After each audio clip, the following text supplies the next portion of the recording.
El objetivo, como les mencioné, es presentar una información para que identifiquen los pacientes que presentan riesgo de presentar una crisis aguda, asimismo las causas que pueden conllevar a esta crisis y darles unas estrategias de manejo actual, asimismo estrategias preventivas para evitar la recurrencia de nuevos episodios. La temática que vamos a tratar es generalidades, situaciones que pueden desencadenar una crisis aguda, las bases fisiopatológicas, una revisión muy sencillita, las manifestaciones clínicas en este tipo de pacientes, los estudios epidemiológicos que han tenido impacto en la identificación y manejo de los pacientes, estrategias de manejo y por último una pequeña parte de insuficiencia corticosteroide relacionada con una enfermedad crítica. Bien. Como todos sabemos, desde 1849 Thomas Addison hizo la correlación entre la clínica de una insuficiencia suprarrenal con el daño de las glándulas y a partir de eso pues hizo una monografía publicada en 1855. Un año después, Charles Brown extrajo las adrenales de 56 conejos, 11 ratones, 11 perros, 11 cerdos y observó cómo fallecían.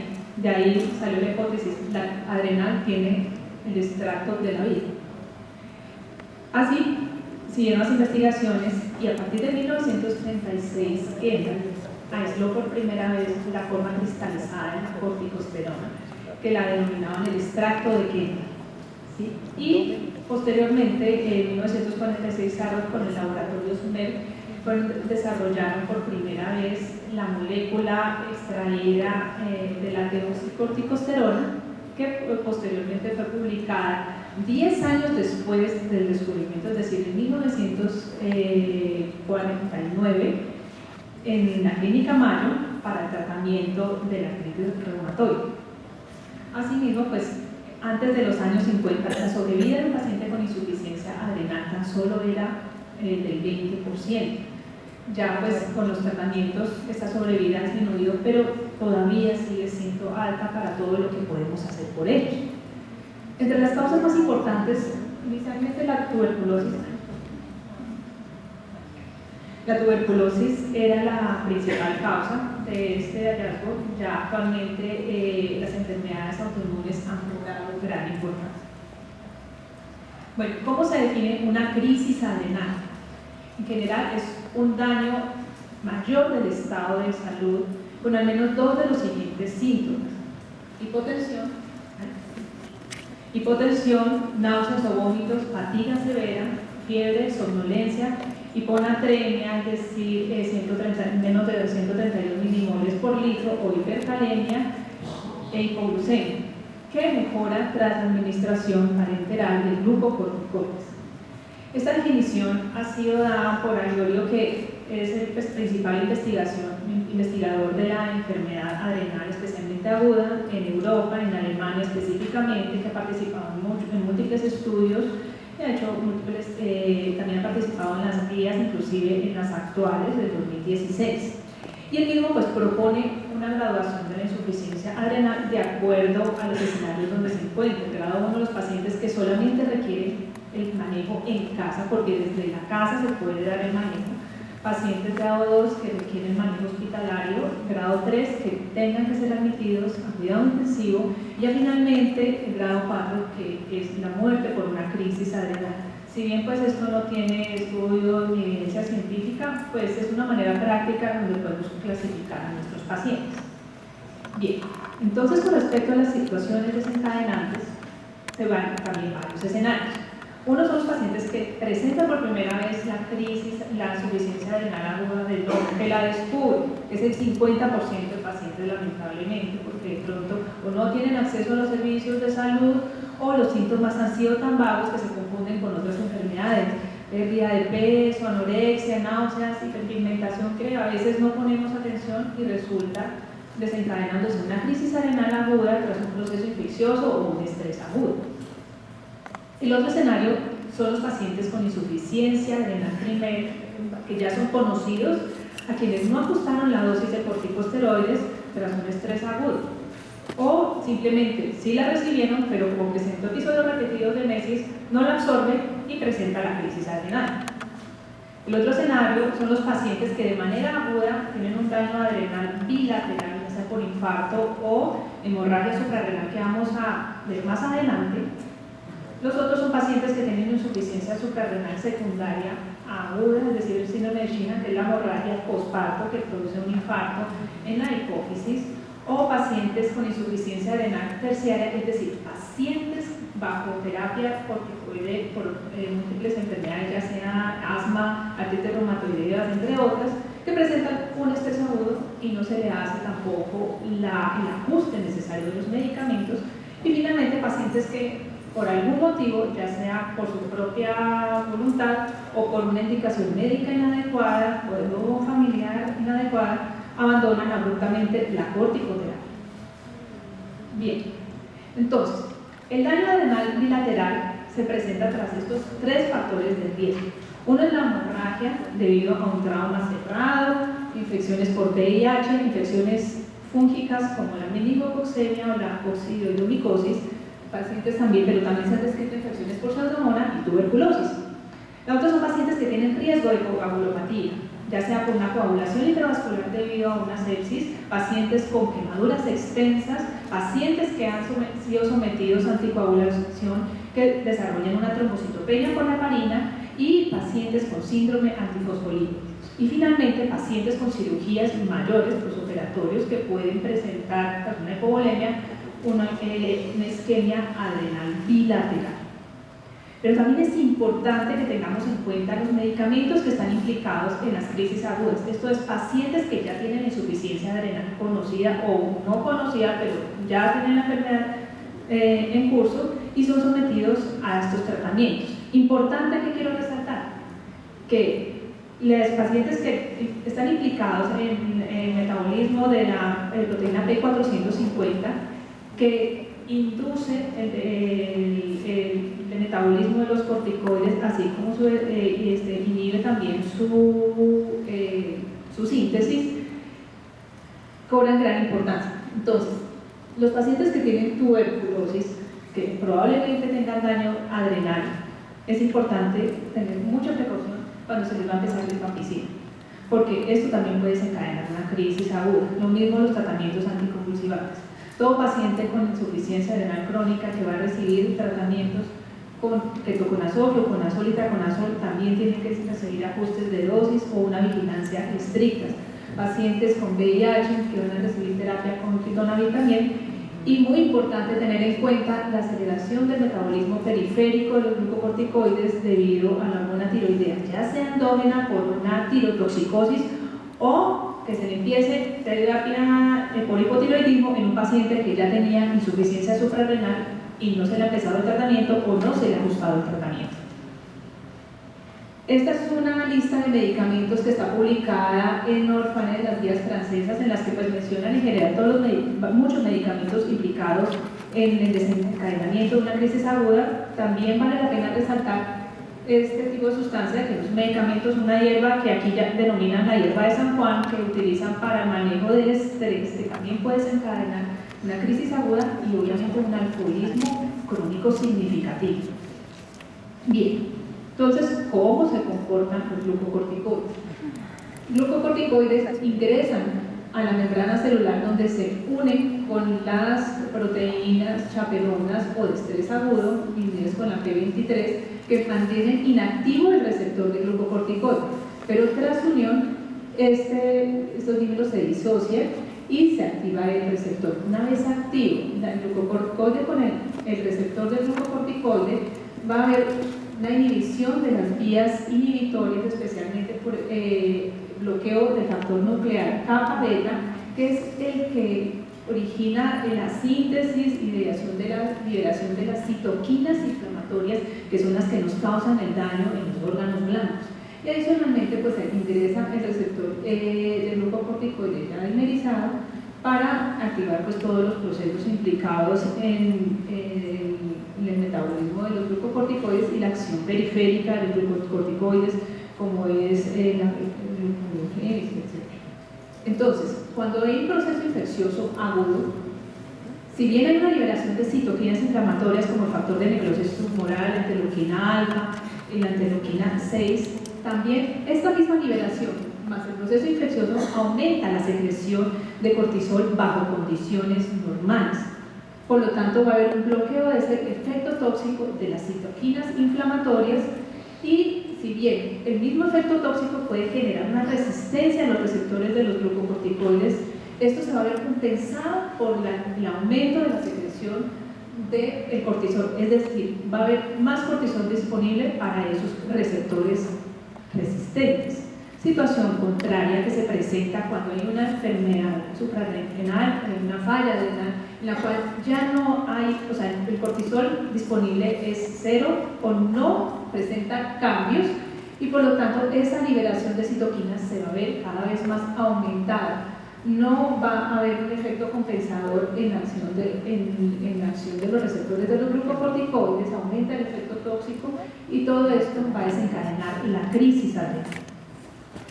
¿Cuáles son las manifestaciones clínicas? Realmente pueden ser muy vagas, se pueden presentar, se pueden confundir con muchas enfermedades, por eso tenemos que tener en cuenta qué pacientes tenemos que identificar de riesgo para desarrollar la crisis adrenal y asimismo darles el tratamiento. Estas descripciones, estos síntomas ustedes los van a observar en muchas revisiones clínicas que fueron tomados de pacientes con una insuficiencia adrenal por hemorragia bilateral, pero en general se presentan en casi todos los pacientes. El síntoma cardinal es la hipotensión, fiebre también se presenta en más del 50%, abdomen agudo ya cobra menor importancia, eso dependiendo de las revisiones y los casos que se hayan presentado, náuseas, vómito casi en la mitad de los pacientes, los síntomas abdominales cobran gran importancia, hasta un 86%, y esto no solamente estas revisiones, sino muchas más, síntomas neuropsiquiátricos que pueden ser muy vagos y que pueden a veces retrasarnos el diagnóstico de esta entidad, confundiéndola con otros procesos agudos. Bueno, entonces es importante tener en cuenta que hay elementos de gravedad que se instauran entre 2 a 4 horas, que necesitan un tratamiento oportuno porque eso puede ser el límite de tiempo entre la vida y la muerte de este paciente. Son pacientes que presenten diarrea profusa, deshidratación, signos de abdomen agudo, hipoglucemias severas, crisis o trastornos de conciencia, más todos los signos que pues, ustedes conocen, el shock agudo, como hipotensión, taquicardia, hipertermia, hipercam, Glasgow menor de 14, cualquier deterioro de conciencia, sepsis o trastornos electrolíticos que nos hacen correr en estos pacientes. En el electrocardiograma se pueden ver signos de cardiomiopatía que nos pueden confundir. Y pues es importante que tengamos mucho cuidado al examen abdominal y la pesquisa y la alta sospecha de un paciente con insuficiencia suprarrenal aguda, porque si se presenta en nuestra sala de urgencia con un dolor abdominal que confunden con un abdomen agudo y lo llevan a exploración quirúrgica, el evento va a ser catastrófico con una mortalidad casi del 100%. Bien. Se han desarrollado diferentes estudios epidemiológicos, estos son estudios europeos de los grupos que pues, tienen detectados a sus pacientes, la mayoría son retrospectivos, solamente se cuenta con un estudio prospectivo publicado en el 2014, pero en general el primer grupo estudió pacientes en un total de 444 que tenían insuficiencia adrenal por múltiples causas, primaria, secundaria, en la cual se encontró una crisis adrenal de 6.3 pacientes por 100 pacientes con insuficiencia adrenal al año, que es significativo. Estos son pacientes que tienen hiperplasia adrenal congénita, que reciben corticoterapia crónica para el manejo de la misma entidad, y de este subgrupo de pacientes relativamente es frecuente la presencia de las crisis adrenales y eso en países desarrollados. Pacientes adrenolactotizados, por una revisión de la literatura se encuentra una incidencia más alta, y pacientes que tenían una enfermedad de Addison también se presentaba pues, una frecuencia mayor, ¿sí? Y este es el último estudio que tomó pacientes con insuficiencia adrenal primaria, secundaria y terciaria, en el cual pues, encuentran una frecuencia relativamente menor, pero vamos a desglosar un poquito más este estudio porque les quiero mostrar lo importante. Y este es el último. ¿Qué fue?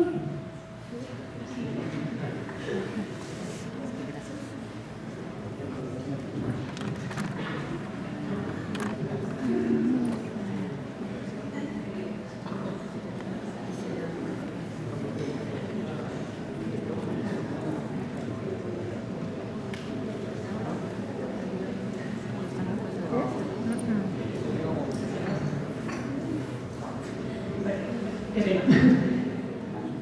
Sí, se la tenía. Entonces, este es el único estudio prospectivo, porque el problema de los estudios retrospectivos es que no hay pacientes que están totalmente registrados, ¿sí? Entonces nos pueden pasar muchas causas, mientras que en los estudios prospectivos pues podemos identificar elementos importantes como el que desarrolló Hanel y pues también del grupo de Aliolio, publicado en 2014. Este es un estudio que se hizo en 2 años, durante 2 años. Entrenaron pacientes para el manejo en casa de crisis adrenal, les indicaron cómo ajustar la dosis, todos proveían un kit de emergencia y un brazalete que los identificaba. De los 900 pacientes que ellos convocaron al estudio, solamente ingresaron 423 y finalizaron al estudio 364, o sea el 86%. De estos pacientes, 8.3 desarrollaron las crisis por año y se identificó que había mayor riesgo en los pacientes que ya habían presentado crisis previas, con unos ratios de casi 3 pacientes con respecto a los otros, con una mortalidad de 0.5 por 100 pacientes sanos, es decir, que se desarrollaron en 10 pacientes, las mortalidades fueron por tumores, por eventos cerebrovasculares, por infecciones, por hipoglucemias severas, ¿sí? Realmente, desafortunadamente, no se tuvo acceso a los certificados de defunción para ver si la causa adrenal fue también desencadenante directo, muy probablemente sí, pero cabe notar que el 18% de pacientes, a pesar del entrenamiento, no habían ajustado las dosis en las crisis agudas. Entonces, con respecto a la severidad, a pesar de haber sido entrenados, solamente un 39% fueron los pacientes que recibieron el manejo en casa. El resto tuvieron que ingresar a la hospitalización, pues con este porcentaje de eventos catastróficos. De aquí que vale la pena resaltar que la mayor frecuencia de crisis se presentan en el sexo femenino comparado con el sexo masculino, que las causas de crisis agudas en este grupo de pacientes eran más frecuentes en insuficiencia suprarrenal primaria versus secundaria. Cabe notar que en este estudio no se incluyeron pacientes con insuficiencia suprarrenal terciaria, que vale la pena pues explorar y que es un terreno abandonado. Adicionalmente, por la duración de la enfermedad, pacientes que llevaban más de 11 años de diagnóstico de insuficiencia suprarrenal tenían más riesgo de desarrollar crisis agudas. Y finalmente, como les había mencionado previamente, pacientes que ya desarrollaron una insuficiencia suprarrenal previa tienen casi 3 veces más riesgo de desarrollar una nueva crisis. Por lo tanto, es importante el interrogatorio en estos pacientes para identificar a aquellos que tienen dicho riesgo. Como causas desencadenantes de la crisis, la que encabeza la lista son las gastroenteritis, que es la causa más frecuente hasta el 16% de estos pacientes. ¿Por qué? Porque el paciente presenta vómitos, porque no presenta absorción del glucocorticoide que recibe vía oral y probablemente con una aplicación temprana del glucocorticoide parenteral.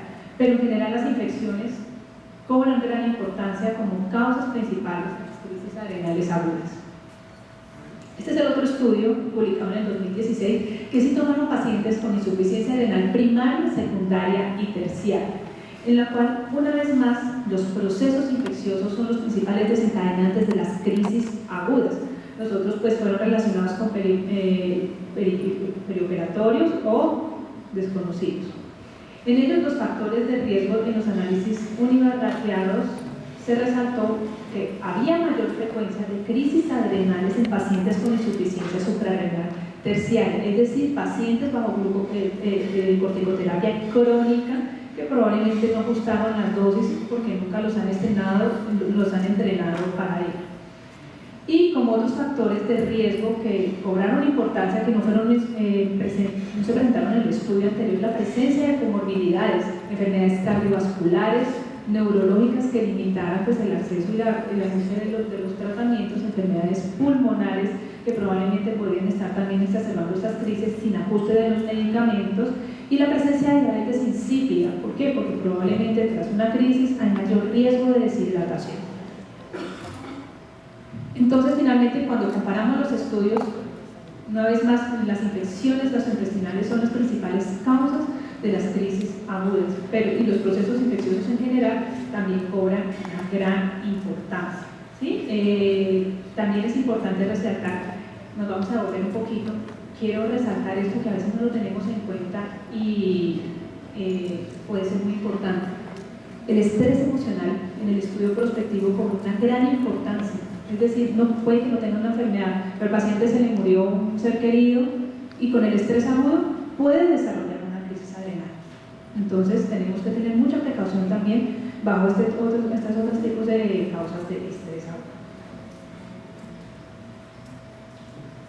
Bien, ¿cuáles son las estrategias terapéuticas? La más importante es que pacientes que ya nos han llevado a nuestra consulta y que sabemos que tienen una enfermedad renal conocida o están bajo corticoterapia crónica, tienen que tener una tarjeta que los identifique, ¿sí? Para mostrar a cualquier servicio de emergencias, o si tienen un accidente, sepa el personal paramédico que tan solo una ampolla de hidrocortisona puede ser la diferencia entre la vida y la muerte.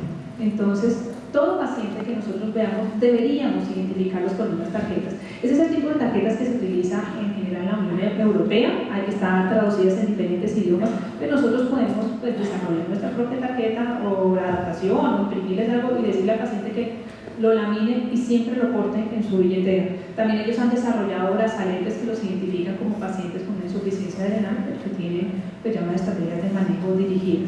Pero personal paramédico que no conozca bien esta enfermedad, lee esto, simplemente puede salvarle la vida al paciente con una sola ampolla de hidrocortisona.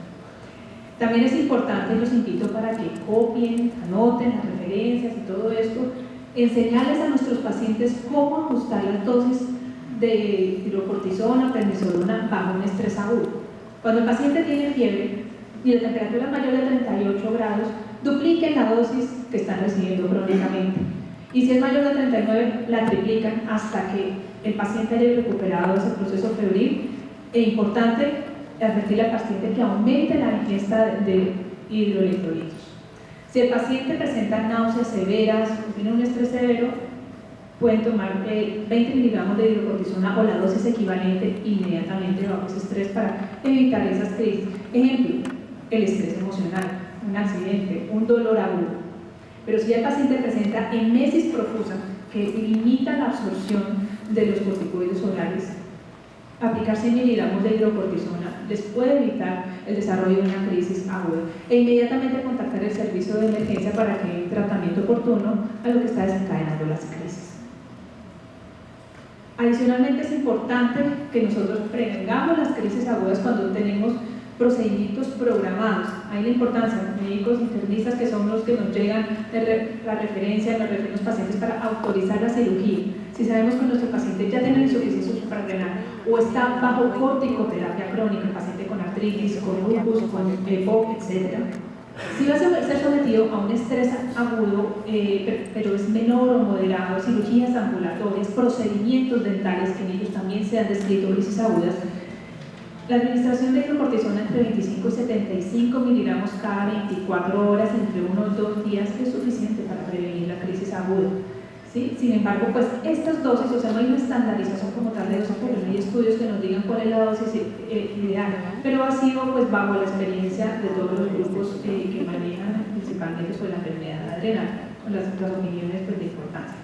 Y pacientes que van a ser sometidos a cirugías mayores bajo anestesia general, que tienen un trauma agudo, mujeres en trabajo de parto, con enfermedades que requieran manejo de cuidado intensivo, se requiere un bolo de 100 miligramos endovenoso, posteriormente una infusión continua de 200 miligramos por 24 horas, o sea, dosis total de 300 miligramos al día, o 50 miligramos cada 6 horas intramuscular o intravenoso, dependiendo de los accesos del paciente. Y lo importante es que una vez el paciente se vaya recuperando, haya un rápido cambio a vía oral, no nos quedemos con esa dosis alta. Si el paciente ha recuperado, porque esto también nos puede traer consecuencias que les explicaré más adelante, es importante hacer una reposición hídrica agresiva. Entonces, el tratamiento de crisis aguda se va a basar en bolo de hidrocortisona, que puede ser en casa, desde la casa, si el paciente tiene su hidrocortisona disponible disponible y alguien que haya aprendido a aplicar la inyección, le puede salvar la crisis.